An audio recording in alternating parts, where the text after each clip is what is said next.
Boutique Bijou d'or Mossi Elengi. Boutique Bijou d'or Mossi. Voilà, couleur riche. Boutique Bijou d'or Mossi. Voilà, couleur riche. Boutique Bijou d'or.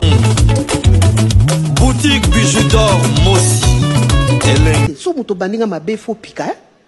Wana otikote oyebi bato bafingaka bato babosanaka ofingi mutu bato bakoselaka bato makambo baza ebele bakobambelo makambo moko eza yango te mais afandi calme ntango nde elere ya kofanda calme lere nga nde siko kombe bandi ebe oui papa so moto aselo mabe lelo tekozongisa ye na lere wana tezila bosana. La vengeance est un plat qui se mange froid. Oui.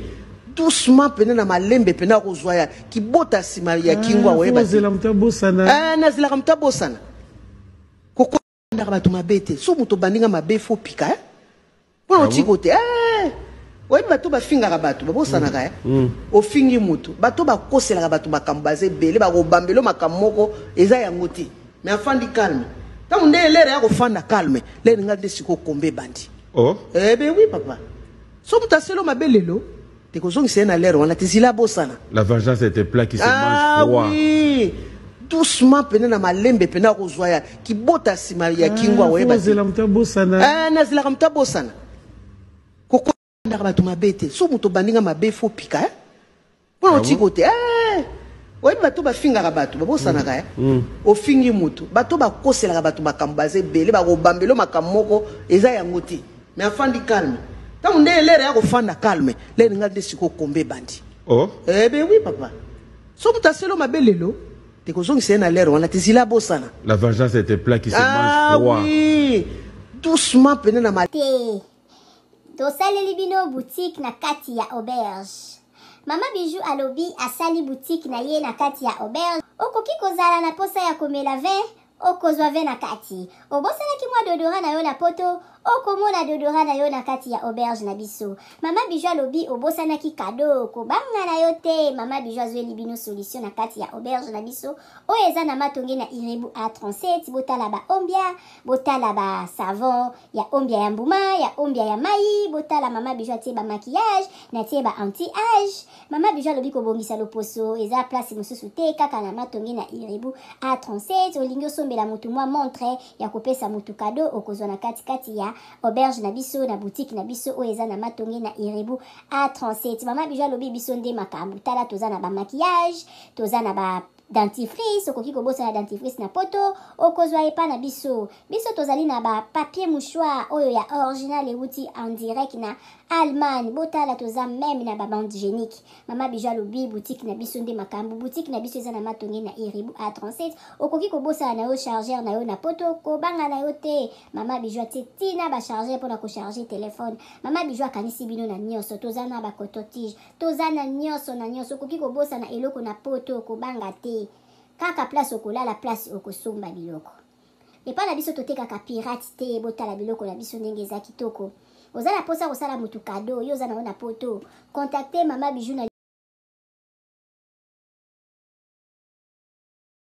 toza na Irebu bato minene bayaka bato bauta bapoto biloko kitoko ezawa awa toza na nyonso tosepelaka na matonge kotala Mama Bijou tosepelaka Mama Bijou aza na baide ya malamu tosala makambo ya kitoko bato minene bazoya bapaya banini nyonso tu eza nango biso bakuluna bazalaka te toza kimia waka nde bozomona eza epa mwa ya poto tika Mama Bijou toyambaka bato minene ya jete epuis Mama Bijou atiki biso te atie su boutique ate boutique nyonso kobuka ezali ezala parfum ezala dedora ezala masanga nyonso ezali chez Mama Bijou Mama Bijou soko oyo okolala kitoko mungu eza te climatiser courant wow nyonso ezali chez Mama Bijou otaka bato bauta bipai na bipai bayoretrouve pa Mama Bijou Mama Bijou kitoko wapi pa Mama Bijou mwa ezali Mama Bijou bayo sika eye na kati ya matonge auberge na biso ezali wana mpona baséjour na bino botala ndenge mama Bijou abongiseli bino place ya kitoko ya kolia place na biso ya détente toza na malewa oyo tolambaka kitoko na kati mama Nadine azozela bino botala tokoti na appartement numéro 5 oyo mama Bijou alobaka chambre ya pamba. Chambre ya pamba na biso toza na douche, debout ya propre, toza na lit à 2 personnes, toza na climatiseur, tokoti na appartement numéro 3 oyo pe lisusu ezali kaka chambre ya pamba. Na kati ya appartement numéro 3 eza na TV, eza na frigo, eza climatisé, eza vraiment propre makasi botala toilette nango.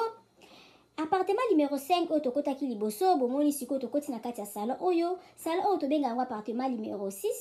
Appartement numéro 6 oyo ekomaka 2 chambres na appartement numéro 5 botala cuisine na biso ndenge eza kitoko toza na ba chambre salon cuisine toza na chambre salon cuisine toza na 2 chambres salon cuisine toza pe na ba chambre simple botala place tobongisi mpona koya kosala mwa repos bapaya koya kovanda botala appartement na biso ndenge eza kitoko appartement numéro 1 oyo tokoti na kati ezali appartement moko donc eza na rez-de-chaussée eza na $40 par jour soko koya kowumela mama Bijou alobi kobanga te mama Bijou asololaka na ye kitoko botala appartement na biso ndenge eza kitoko botali toza na salle à manger botali bakiti na biso ndenge ezali propre botali cuisine na biso ndenge eza kitoko ndako na biso eza kitoko sécurité eza assurée mama Bijou alobi benga ngai okozala jamais d'ici botala ndenge mama Bijou abongiseli bino appartement na biso mama Bijou alobi mbangu de pe malembe tokokoma botala mosala na biso ndenge ezotambola kitoko mama Bijou alobi toza na problème ya maïté toza na problème ya courant